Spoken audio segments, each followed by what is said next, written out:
موجودہ نظام تعلیم میں رہتے ہوئے بچوں اور خاص کر بچیوں کی بہترین تعلیم و تربیت کیسے اور کہاں کی جائے؟ سبحان اللہ، یہ تو ایسے ہی ہے جسے زہر پلا دیں اور پھر پوچھیں کہ اس کے بچنے کا کیا ہو سکتا۔ موجودہ نظام تعلیم پوری طرح بچوں اور بچیوں کو برباد کر دینے والا ہے۔ موجودہ نظام تعلیم پوری طرح گمراہیوں پہ مشتمل ہے۔ موجودہ نظام تعلیم میں پڑھ کے اگر کوئی اپنا ایمان بچا کے اللہ کے پاس پہنچ جائے، بہت بڑا کام اس نے کیا۔ موجودہ نظام تعلیم کا کوئی پہلو ایسا نہیں ہے جس کی تعریف کی جا سکے کہ یہ صحیح ہے۔ کیا کرتے ہیں اور کیا پوچھتے ہیں آپ؟ اس موجودہ نظام تعلیم سے سوائے اس کے کہ فرسودہ، ان پڑھ، جو قیادت کی اہلیت مکمل اور قطعی طور پر نہ رکھتے ہوں، اس کے علاوہ دیا کیا ہے اس نے؟ نسلیں برباد کی۔ وہ نسل جو پاکستان میں پیدا ہوئی 1947-50 میں، وہ برباد کی۔ پھر اس کے بعد جو لوگ 1980 کے قریب پیدا ہوئے انہیں برباد کیا، پھر جو 1910 کے قریب پیدا ہوئے انہیں برباد کیا۔ ہر 30 40 35 سال کے بعد نسلیں، یہ نسل در نسل تباہی۔ یہ سارے انہی پڑھے لکھوں کے تو کارنامے ہیں۔ اسی نصاب تعلیم نے ایسے افراد پیدا کیے جنہوں نے ملک کو دو ٹکڑے کیا۔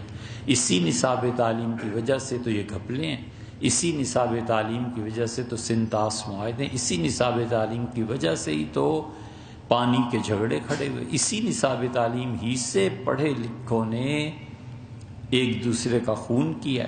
اسی نصاب تعلیمی نے تو سکھایا تھا کہ کافر کافر کے نعرے لگاؤ ایک دوسرے کے خلاف۔ اسی نصاب تعلیم ہی کی تو باتیں ہیں کہ بیرون ملک جائیدادیں بنی ہیں یا نہیں بنی، ملک میں بنی ہیں کہ نہیں بنی، ہمیں نہیں معلوم کس نے کیا کیا ہے، لیکن یہی بی اے ایم اے پڑھ کے کر کے انہی کالجوں سے یونیورسٹیوں سے نکلے تھے نا، ان کی ایک کرتوت سنائیں۔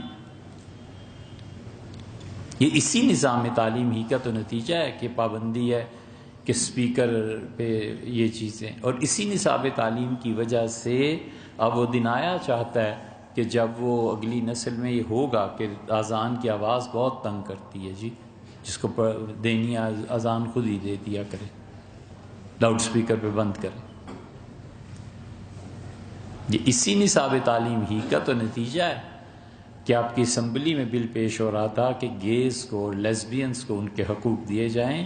وہ تو کوئی اللہ کا بندہ اڑ گیا اس پہ، اسے کہا خبردار یہ جس دن آیا نا تم اس دن دیکھو میں تمہاری کتنی پٹائی کرتا ہوں۔ یہی نصاب تعلیم دے رہا ہے، اپنے بچوں کو زہر دینا ہے اس نصاب تعلیم میں، اپنی بیٹیوں کا مستقبل، یہ سب اسی کا۔ کہ ایک آپ کہیں ہم گھنٹہ آپ کو بیان کریں، یہ اسی نصاب تعلیم کے نتیجے میں بچیوں کے شادی کے دن اتنے نہیں ہوتے جتنے عدت کے دن ہوتے۔ چلے جائیں کورس میں، ہم سے پوچھیں، ہمیں روز روز فون آتا ہے طلاق کا، اس کا اس کا۔ اسی نظام تعلیم کا نتیجہ ہے کہ خلع جو شرعاً نہیں ہوتا، لڑکیاں اس کے بغیر نکاح کر رہی ہیں۔ شوہر ہے جس کا حق ہے کہ وہ طلاق دے، نہیں طلاق دیتا تو شریعت نے اور راستے متعین کیے ہیں۔ اللہ نے کہا الذی بیدہ عقدۃ النکاح، وہ جس کے ہاتھ میں نکاح کی گرہ ہے، اس گرہ کو لے کے عورتوں کے ہاتھ میں یہی نظام تعلیم والے دے رہے ہیں، ہم تو نہیں کر رہے۔ نتیجہ یہ نکلتا ہے کہ لڑکی بغیر نکاح توڑے ایک جگہ دوسری جگہ شادی ہو رہی ہے، یہ خلا ڈگری مل رہی ہے، یہی نصاب تعلیم دے رہا ہے نا۔ اگر اسی نصاب تعلیم پہ عمل کرنا ہے تو اس لڑکی سے کوئی پوچھے کہ نکاح کی کیا ضرورت رہ گئی تھی تمہیں، نکاح ضروری تھا وہ بھی نہ کرتی۔